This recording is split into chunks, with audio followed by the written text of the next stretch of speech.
Hello बच्चों, welcome back in the class. और उम्मीद करता हूँ कि सब लोग ठीक से होंगे। और आज के क्लास हम लोग शुरू कर रहे हैं। आज के क्लास का टॉपिक है class 12 chemistry and the chapter is biomolecules. और बायोमोलिकुल्स चैप्टर में आज हम लोग हार्मोन्स के बारे में पढ़ेंगे। आज हम लोग हार्मोन्स टॉपिक के बारे में पढ़ेंगे। तो सबसे पहले जानते हैं कि हार्मोन्स क्या होता है।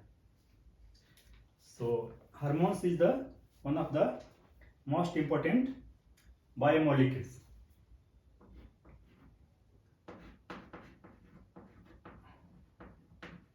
Hormones is the most important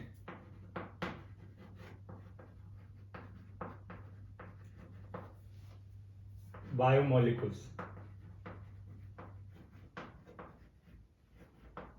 Biomolecules.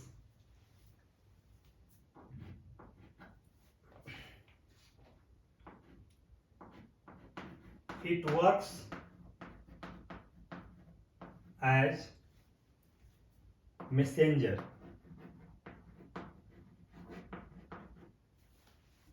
It works as messenger या कह सकते हैं communicating agent. Communicating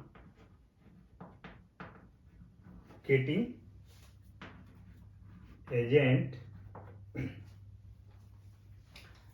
between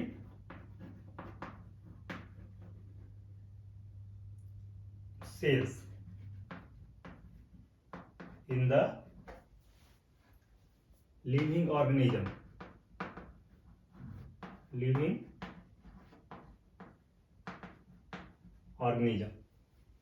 Hormones is the most important biomolecules. It works as messenger या कह सकते हैं communicating agent between cells in the living organism. जैसे बहुत सारे लिविंग ऑर्गेनिज्म या ह्यूमन बींग्स मल्टी सेलुलर होता है, यानी कि जो ह्यूमन बींग या बहुत सारे लिविंग ऑर्गेनिज्म है वो बहुत सारे सेल्स के मिलने से बनता है। और हमें पता है कि जैसे कि और केमिस्ट्री में एटम के मिलने से एलिमेंट्स बनता है, उसी तरह से बायोलॉजी में बहुत सारे सेल मिलके लिविंग ऑर्गेनिज्म बनाते हैं। यदि लिविंग ऑर्गेनिज्म या ह्यूमन बॉडी बहुत सारे सेल्स के मिलने से बना है, तो एक सेल से दूसरे सेल के बीच में कम्युनिकेशन होता है। कोई केमिकल प्रोड्यूस करना है या कुछ सिस्टम को या मेटाबॉलिज्म को कुछ कम्युनिकेट करना है या कंट्रोल करना है, तो उसके लिए एक मैसेज की जरूरत होती है या कम्युनिकेटिंग एजेंट की जरूरत होती है। और हार्मोन्स वही कम्युनिकेटिंग एजेंट या एज ए मैसेंजर का वर्क करता है।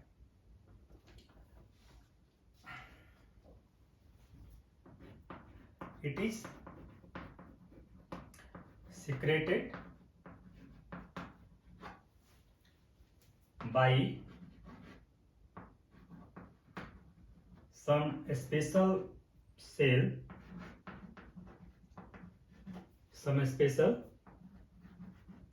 cells called glands. It is secreted by some special cells called glands. It is better say endocrine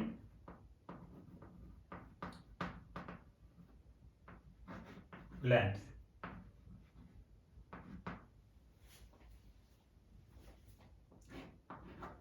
It is required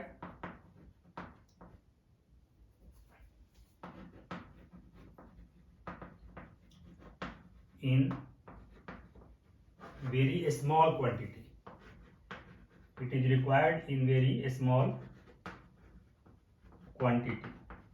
यानी कि इसकी जरूरत बहुत सी कम मात्रा में होती है। It is required in very small quantity.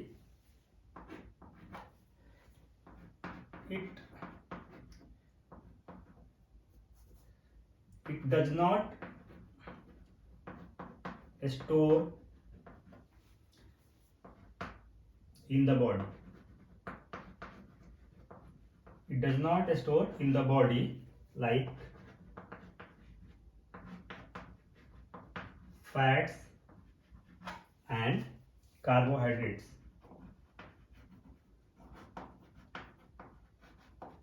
जैसे कि हमें पता है कि फैट्स और कार्बोहाइड्रेट्स बॉडी में स्टोर हो जाता है, यदि हम ज़्यादा लेते हैं तो बॉडी में स्टोर हो जाता है और बाद में ज़रूरत पड़ती है तो वो फिर रिलीज होता है। लेकिन हार्मोन के साथ ऐसा नहीं होता है। इट डज नॉट रिक्वायर और it does not store in the body like fats and carbohydrates and it is required in very small quantity. और it secreted whenever required, जब जरूरत पड़ती है तो ये सेक्रेट हो जाता है यानी या प्रोड्यूस होता है। It is secreted whenever required, जब जरूरत पड़ती है तो ये प्रोड्यूस होता है या सेक्रेट हो जाता है।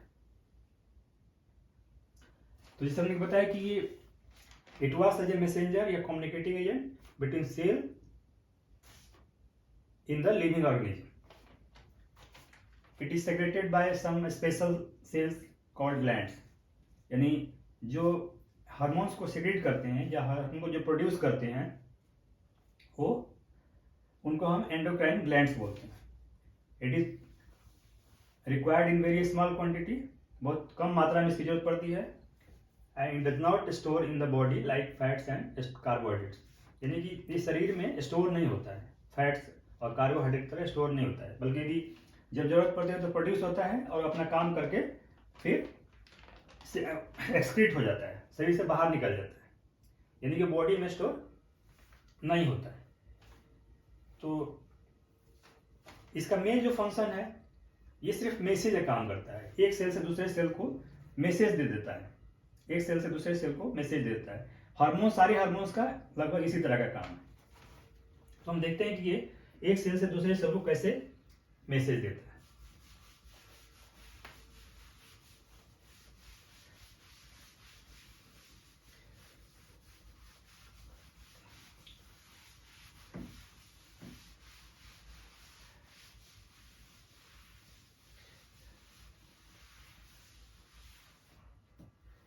जैसे मैकेनिज्म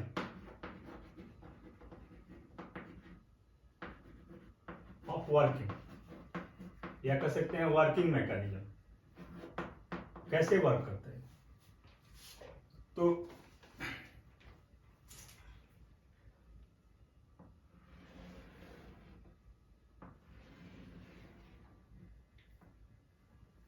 जैसे कि मान लीजिए कि हमने कोई ज्यादा मीठा चीज खा लिया, कोई ज्यादा मीठा चीज खा लिया, तो जब ज्यादा मीठा चीज खाएंगे, जैसे स्वीट खा लिया, तो इस केस में और यहाँ पे जो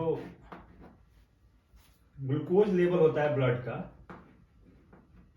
ग्लूकोज लेवल इन ब्लड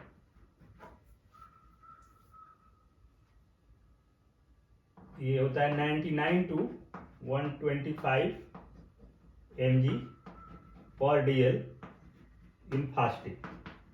जैसे हम फास्टिंग करके जब ब्लड का चेकिंग कराते हैं तो उस स्थिति में, उस केस में यदि हमारा सब कुछ नॉर्मल है, कोई अब नॉर्मल चीज नहीं है, तो उस केस में जो ग्लूकोज का जो रीडिंग आएगा, ग्लूकोज लेवल आएगा वो 99 to 125 यदि आता है तो कहेंगे कि सब कुछ ठीक चल रहा है।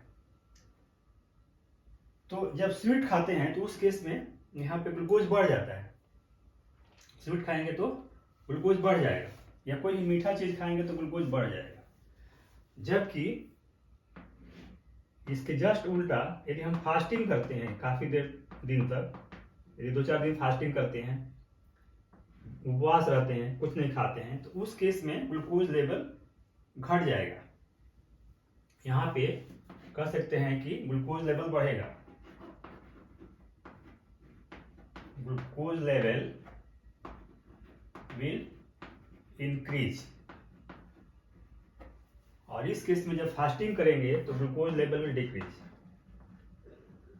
Glucose level will decrease. जब मीठा खाएंगे तो ग्लूकोज लेवल बढ़ जाएगा, और जब फास्टिंग करेंगे, मान लो 3-4 दिन फास्टिंग कर दिया, 3-4 दिन कोई खाना नहीं खाया, सिर्फ पानी पर आ गए, तो उस केस में ग्लूकोज लेवल घट जाएगा। लेकिन ये एक नॉर्मल स्थिति हो जाएगी। उस टाइम पे ह्यूमन बीइंग या लिविंग बीइंग की स्थिति ठीक नहीं होगी, बल्कि दिक्कत आ जाएगी, उसको चलने फिरने में दिक्कत हो जाएगी, कोई और दूसरा बीमारी हो जाएगा। तो लेकिन शरीर जैसे हम स्वीट खाते हैं तो ब्लड में तो आता है, लेकिन ओवरऑल फंक्शन में ये फिर ग्लूकोज कंट्रोल हो जाता है। उस तरह से फास्टिंग जब करते हैं तो उस केस में भी ग्लूकोज लेवल इसी के बीच में रहता है, और जब मीठा या कोई स्वीट खाते हैं तो उस केस में भी ग्लूकोज लेवल 99 to 125 रहता है। तो ऐसा क्यों होता है? ऐसा इसलिए होता है कि जैसे हम स्वीट खाते हैं तो यहाँ पे देखते हैं ग्लूकोज लेवल बढ़ गया, तो एक ग्लैंड्स है जिसको हम कहते हैं पैंक्रियाज।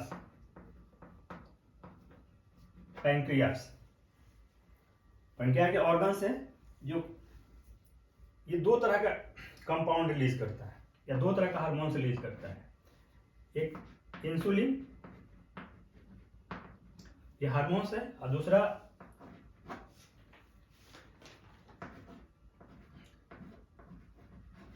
ग्लूकागोन। ये बाई बीटा सेल और this is secreted by alpha cell, by alpha cells। तो पैंक्रियाज ये दो तरह का हार्मोन रिलीज करता है। जब हम स्वीट खाते हैं और जब ग्लूकोज लेवल ब्लड स्ट्रीम में, तो जैसे ही मीठा खाएंगे तो यहाँ ब्लड में ग्लूकोज बढ़ जाएगा। जब ब्लड में ग्लूकोज बढ़ेगा तो उसको पैंक्रियाज सेंस कर लेगा कि यानी कि ब्लड के अंदर ग्लूकोज ज़्यादा आ गया है। तो ये पैंक्रियाज एक इंसुलिन जनरेट करेगा। इंसुलिन एक हार्मोन होता है, पैंक्रियाज इंसुलिन जनरेट करेगा। Insulin is secreted by beta cells. तो इंसुलिन जनरेट करेगा और इंसुलिन जो है ये मैसेज देगा लीवर को या मसल सेल को, लीवर और मसल सेल्स। पैंक्रियाज ने इंसुलिन सेक्रेट किया या इंसुलिन प्रोड्यूस किया, और ये इंसुलिन चूंकि ये मैसेंजर का काम करता है, तो ये लीवर या मसल सेल्स को मैसेज दे दिया कि ब्लड स्ट्रीम में ग्लूकोज ज़्यादा आ गया है। देन फिर लीवर वर्क करना शुरू करेगा। जैसे ही ये इंसुलिन लीवर के सेल्स के पास पहुंचेगा और लीवर के सेल्स पे जैसे एक इस तरह का यदि सेल्स है तो इस तरह से यहां पे आके इंसुलिन बाइंड कर देगा या इंसुलिन मैसेज दे देगा, और यहाँ के इंटर सेल में मैसेज चला जाएगा। इस पोर्शन को बोलते हैं रिसेप्टर, रिसेप्टर ऑफ सेल। यानी सेल के ऊपर रिसेप्टर लगा होता है और हर रिसेप्टर का अपना एक अलग अलग बाइंडिंग कंपाउंड होता है। यानी इंसुलिन का अपना रिसेप्टर होगा। तो जैसे ही उस रिसेप्टर पे इंसुलिन पहुंचेगा, ये रिसेप्टर सेल्स को मैसेज दे देगा कि ग्लूकोज के ब्लड के अंदर ग्लूकोज ज़्यादा आ गया। तो लीवर या मसल सेल अपना वर्क करना शुरू कर देगा, और इस एक्स्ट्रा ग्लूकोज को, जो ग्लूकोज इसमें ज़्यादा हो गया है, उस ग्लूकोज को वो ग्लाइकोजन में कन्वर्ट कर देगा। उस ग्लूकोज को ग्लाइकोजन में कन्वर्ट करके और अपने लीवर या मसल सेल्स में स्टोर कर लेगा, और अगेन फिर ग्लूकोज का लेवल ब्लड स्ट्रीम में नॉर्मल हो जाएगा, यानी 99 और 125 के बीच में हो जाएगा। लेकिन जस्ट इसके रिवर्स केस में यदि हम फास्टिंग पे हो चले जाते हैं, 3-4 दिन ही खाना खाते हैं, उस केस में कोई ग्लूकोज नहीं लेते हैं, तो उस केस में जो ग्लूकोज लेवल है ब्लड में कम हो जाता है। जब कम हो जाता है तो पैंक्रियाज फिर ग्लूकागोन नामक हार्मोन्स रिलीज करता है, ये सिक्रेट करता है, and it is secreted by the alpha cells. तो ये ग्लूकागोन जो पैंक्रियाज ने सिक्रेट किया है, ये अगेन फिर लीवर या मसल्स को उसके सारे रिसेप्टर पे बाइंड कर जाएगा, और फिर अगेन सेल्स को मैसेज देगा। तो वहां पे सेल्स जो है, चूंकि यहाँ पे ग्लूकागोन हार्मोन्स गया है, इसका मतलब है कि ब्लड में ग्लूकोज रिलीज करना है। तो अगेन फिर वो जो ग्लाइकोजन के फॉर्म में जो यहाँ पे होता है ग्लाइकोजन के फॉर्म में जो ग्लूकोज यहाँ पे जमा है,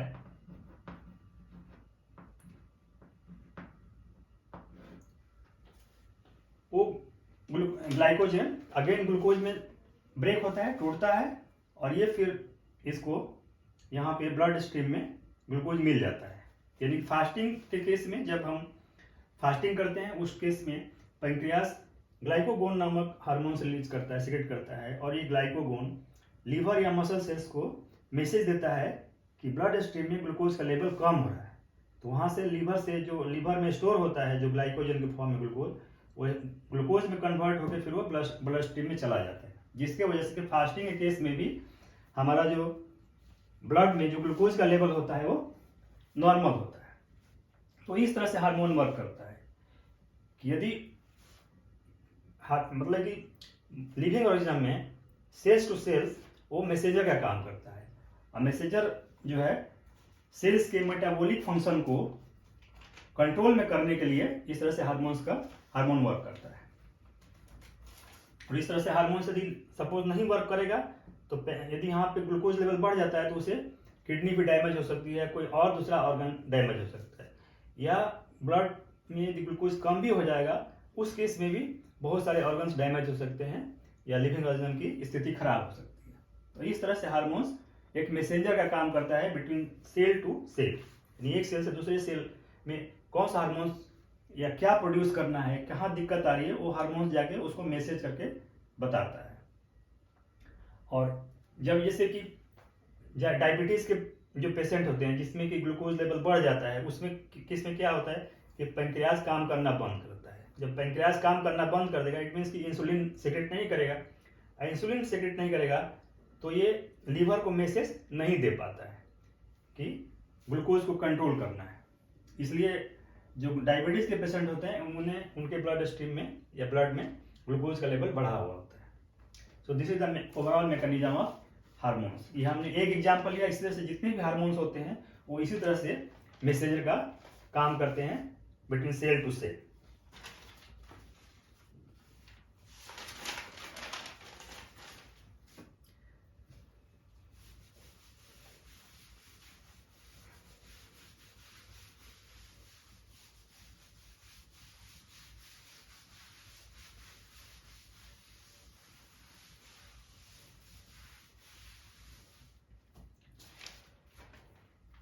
So classification of hormones.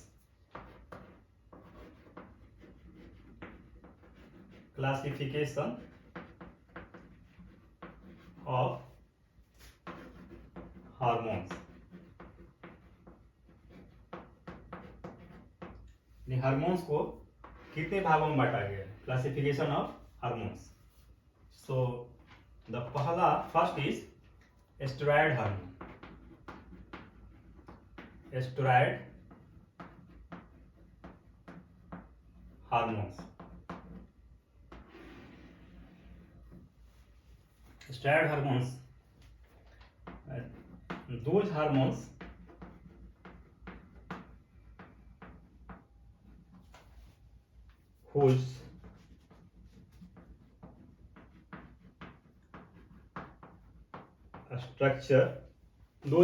whose structure are related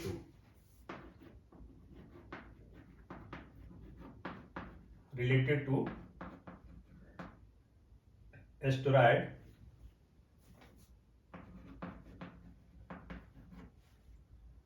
are called steroid hormone.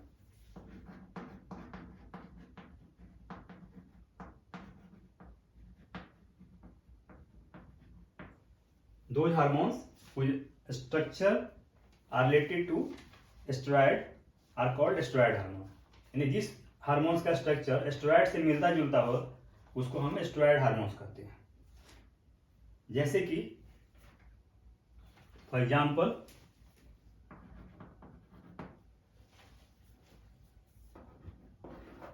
Sex hormones.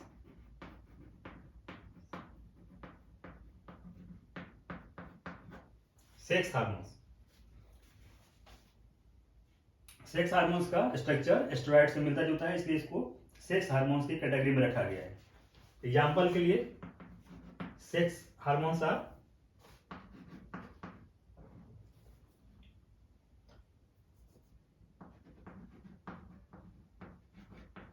Androgens,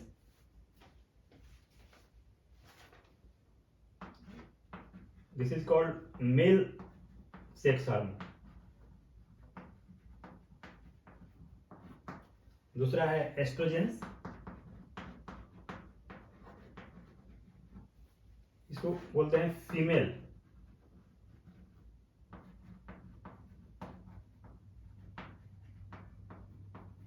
sex hormones. And next है जेस्ट्रोजेंस।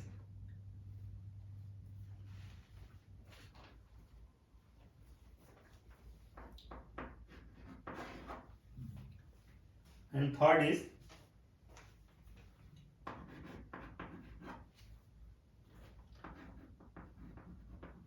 adrenal cortex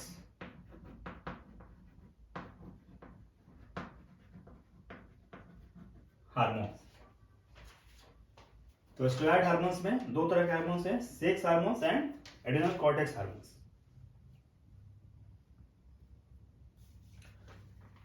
then next is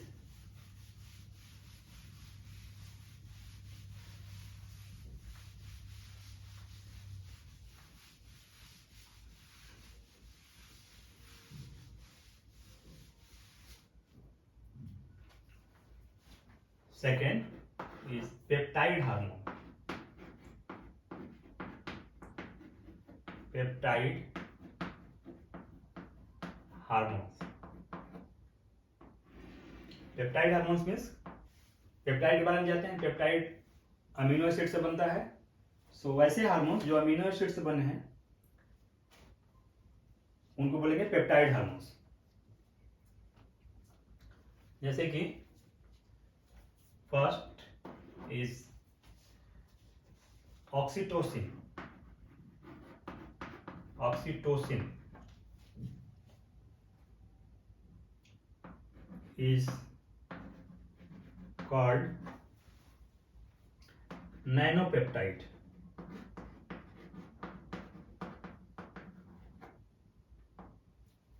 Nanopeptide means it is prepared by 9 amino acid. Oxytocin is prepared by 9 amino acid. So oxytocin is called nanopeptide. Next is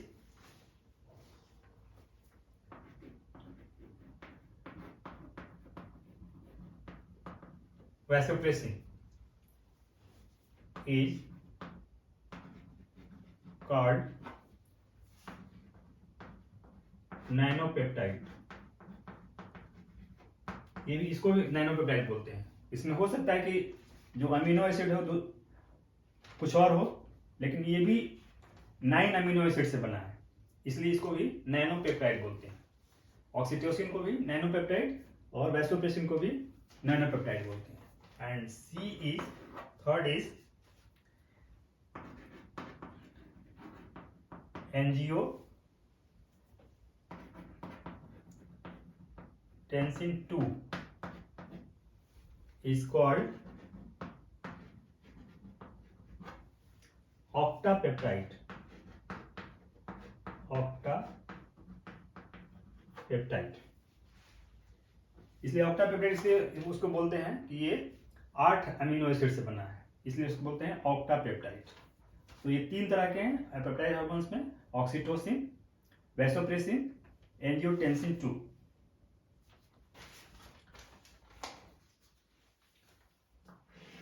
and third one is, देखिए तीसरा category है amino hormones.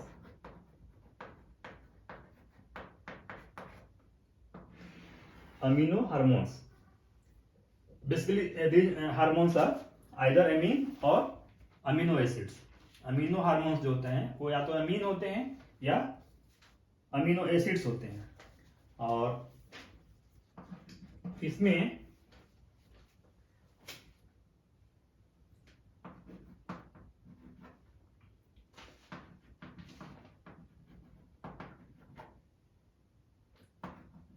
एड्रिनाइल hormones और दूसरा thyroxine hormone, thyroxine hormone. तो इस तरह से 3 category है हार्मोन्स की। First is steroid hormone, second is peptide hormone and third is amino hormones. तो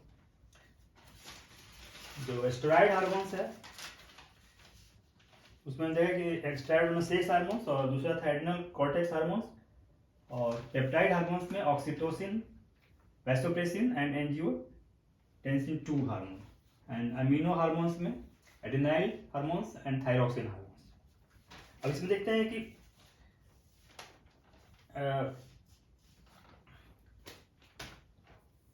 जैसे कौन से हार्मोन्स हैं और कौन से सेल से सीक्रेट होते हैं, और यदि हार्मोन्स यदि डिसबैलेंस होता है या हार्मोन्स की कमी हो जाती है या हार्मोन शरीर में या बॉडी में ज़्यादा हो जाता है तो उससे क्या प्रॉब्लम हो सकता है।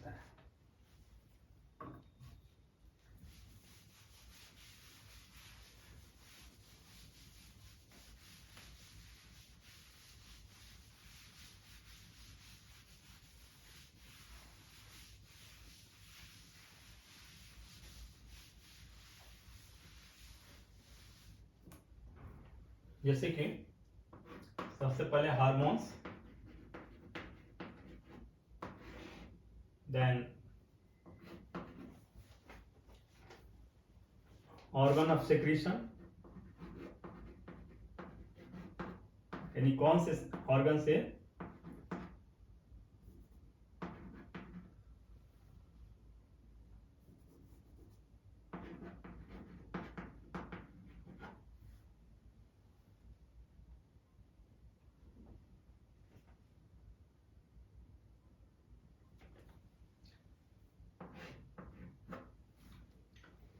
हाँ, दूसरा है उसका फंक्शन क्या है।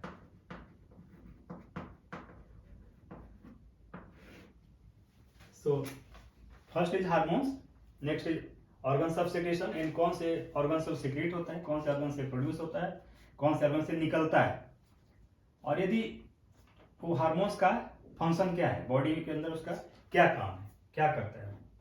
तो फर्स्ट इज एंड्रोजेंस।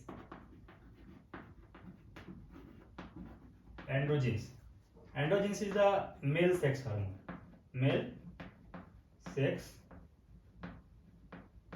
hormones. इसका ऑर्गन ऑफ सेक्रेशन है टेस्टिस, यानी टेस्टिस से सेक्रेट होता है। एंड्रोजेंस है द मेल सेक्स हार्मोन्स और ये टेस्टिस से सेक्रेट होता है, और इसका फंक्शन है control the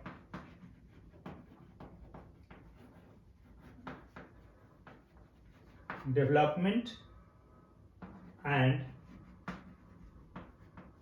normal functioning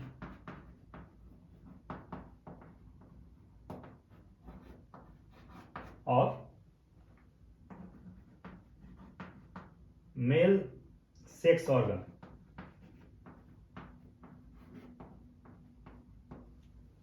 Control the development and normal functioning of male sex hormones. Second is estrogens. Estrogens the hormones, and this comes under the steroid hormones. This is the female sex hormone. Female sex hormones. इसका organ of secretion क्या है, ovary, यानी कि ये ovary से secret होता है। Oestrogens ovary से सेक्रेट होता है, and the control the development and normal functioning of female sex hormone. Female sex organs, ये ऊपर वाला ऐसे ही रहेगा और सिर्फ मेल सेक्स ऑर्गन से जगह पे फीमेल सेक्स ऑर्गन्स हो जाएगा। यदि ये डिसबैलेंस होता है या एस्ट्रोजन डिसबैलेंस होगा तो फीमेल सेक्स ऑर्गन्स में कुछ ना कुछ डिस्टर्बेंस हो जाएगा। And third is oestrogens.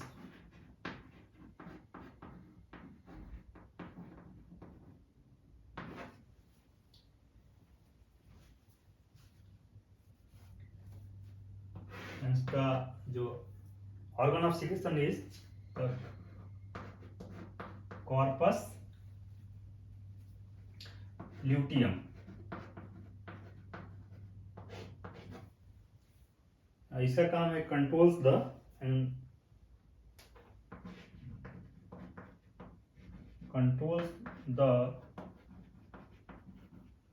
Development and maintenance of pregnancy.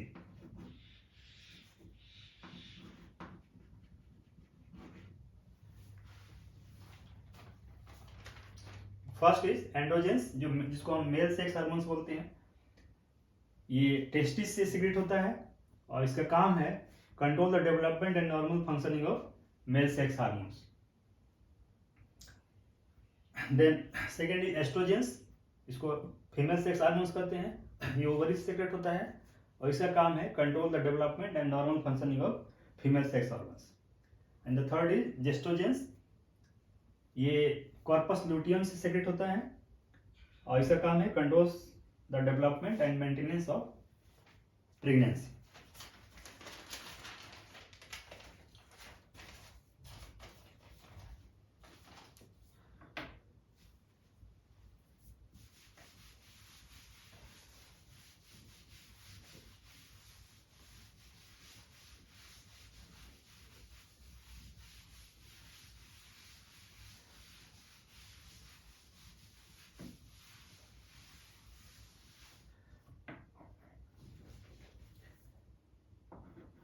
Four is oxytocin.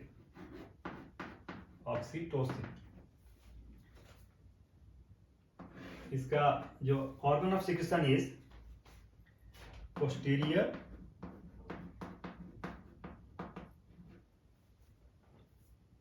Pituitary gland.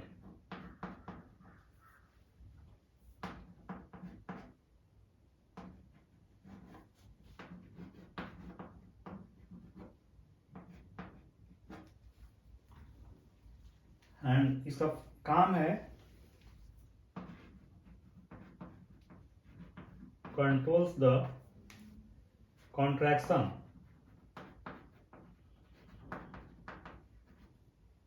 Of uterus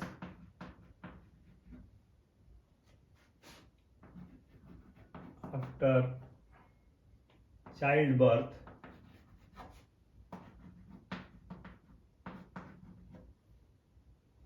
and release the lactation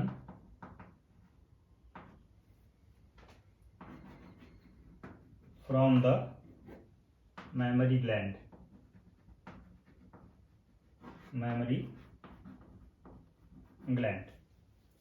oxytocin का क्या काम है? ये सीक्रेट होता है पोस्टीरियर पिट्यूटरी ग्लैंड से और इसका काम है control the contraction of uterus. Child birth के लड़के के जन्म के बाद यदि बच्चा जब पैदा हो जाता है तो यूटेरस को उसको कंट्रोल करता है, यानी यूटेरस को सिकुड़ता है और उसके वजह से जो मेमोरी ग्लैंड से लैक्टेशन का सिक्रेशन होना है, रिलीज द लैक्टेशन या release the milk from the memory gland, जिससे कि फीमेल में दूध आ जाता है बच्चे को पिलाने के लिए। And fifth is insulin. Insulin के बारे में अभी बताया था हमने। इंसुलिन पैंक्रियाज से सिक्रेट होता है और इसका काम है controls the blood level, sugar level in blood, controls the sugar या कह सकते हैं ग्लूकोज, बेटर से ग्लूकोज, कंट्रोल्स द शुगर या ग्लूकोज लेवल इन ब्लड, यानी ब्लड में शुगर या ग्लूकोज लेवल को ये कंट्रोल करता है। And the next hormone is thyroxine, thyroxine hormone, ये थायराइड ग्लैंड से सिक्रेट होता है, थायराइड ग्लैंड से सिक्रेट होता है और इसका काम है controls the metabolism, controls the metabolism of carbohydrates या प्रोटीन्स एंड लिपिड्स।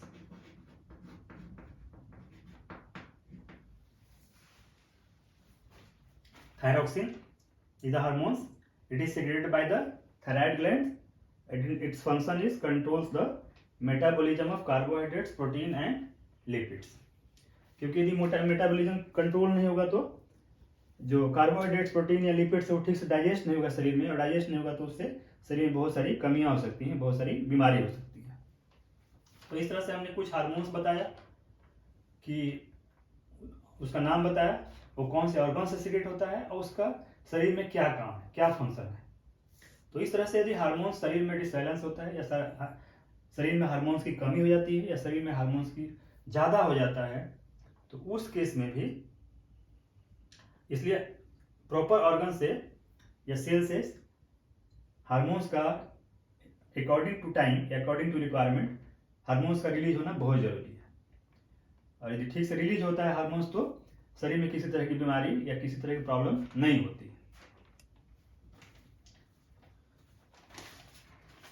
तो basically hormones is the very important biomolecules. मैंने देखा कि यदि पेंक्रियास से यदि हार्मोन्स रिलीज नहीं होता तो ब्लड शुगर हो जाता है, जिसकी वजह से और भी बहुत सारी भयंकर बीमारी हो जाती है। तो इसलिए hormones is the very important biomolecules जो बॉडी के अंदर या मल्टी सेलुलर, वैसा लिविंग ऑर्गेनिज्म जिसमें बहुत सारे सेल्स हों, तो एक सेल से दूसरे सेल के बीच में कम्युनिकेशन करने के लिए हार्मोन्स की जरूरत पड़ती है। इसलिए हार्मोन्स को मैसेंजर कहा जाता है या हार्मोन्स को कम्युनिकेटिंग एजेंट कहते हैं। हार्मोन्स जो है एक सेल से दूसरे सेल के बीच में कम्युनिकेशन का काम करता है। तो इस तरह से आज हम लोगों ने हार्मोन्स के बारे में स्टडी किया और ये हार्मोन्स के साथ ही ये चैप्टर बायोमोलिक्यूल्स आज ऑलमोस्ट खत्म हो गया। अब अगले क्लास में हम एक दूसरा चैप्टर लेंगे। ध्यान से देखने और सुनने के लिए थैंक यू वेरी मच।